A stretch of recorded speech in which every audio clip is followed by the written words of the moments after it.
കന്നഡിഗരെ അപമാനിച്ചുവെന്ന പരാതിയിൽ ഗായകൻ സോനു നിഗത്തിന്റെ അറസ്റ്റ് കർണാടക ഹൈക്കോടതി തടഞ്ഞു. അതേസമയം അന്വേഷണവുമായി സഹകരിക്കണമെന്ന് സോനു നിഗത്തിനോട് കോടതി ആവശ്യപ്പെട്ടു. ബംഗളൂരുവിൽ നടന്ന പരിപാടിയിൽ കന്നഡ ഗാനം പാടണമെന്ന ആരാധകരുടെ ആവശ്യത്തെ പഹൽഗാം ആക്രമണവുമായി ബന്ധപ്പെടുത്തി പറഞ്ഞു എന്നായിരുന്നു പരാതി. കെ ബി ശ്രീധരൻ ചേരുന്നു. ശ്രീധരൻ, വിവരങ്ങൾ എന്താണ്?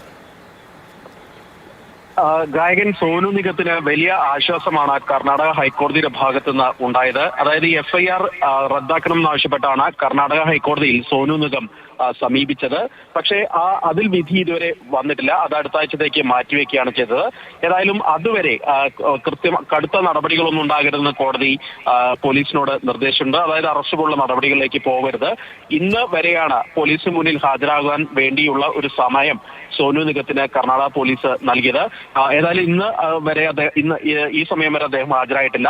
ഏതായാലും അന്വേഷണ ഉദ്യോഗസ്ഥന് സോനു നിഗത്തിനെ ചോദ്യം ചെയ്യണമെങ്കിൽ നേരിട്ട് അദ്ദേഹത്തിന്റെ വസതിയിൽ പോയി ചോദ്യം ചെയ്യാം. അതിനുവേണ്ടിയുള്ള ചിലവുകളെല്ലാം സോനു നിഗം വഹിക്കണമെന്നും കോടതി അറിയിച്ചിട്ടുണ്ട്. ഇതോടൊപ്പം അല്ലെങ്കിൽ വീഡിയോ കോൺഫറൻസിംഗ് വഴി മൊഴിയെടുക്കാമെന്നും അറിയിച്ചിട്ടുണ്ട്. കഴിഞ്ഞ ആഴ്ച ബംഗളൂരുവിൽ സംഘടിപ്പിച്ച ഒരു പരിപാടിയിലാണ് ഈ കന്നഡ ഗാനം പാടണമെന്ന സദസ്സിൽ നിന്ന് നിരന്തരം ആവശ്യം ഉയർന്നത്.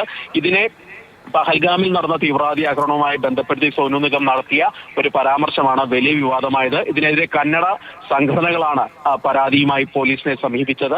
ഏതായാലും ഇക്കാര്യത്തിൽ പോലീസും അല്ലെങ്കിൽ കർണാടക സർക്കാരും ഗായകനെതിരെ കടുത്ത നടപടി വേണം എന്നുള്ള നിലപാടാണ് എടുത്തത്. ഈ വലിയ വിവാദമായതിന് പിന്നാലെ സോനു നിഗം വിഷയത്തിൽ പരസ്യമായി മാപ്പ് പറയുക ചെയ്തിരുന്നു. ഏതായാലും നടനെ സംബന്ധിച്ച് ഇപ്പോൾ നിയമ നടപടികൾ താൽക്കാലികമായെങ്കിലും ചെറിയൊരു ആശ്വാസമാണ് ഇപ്പോൾ ഉണ്ടായിരിക്കുന്നത്.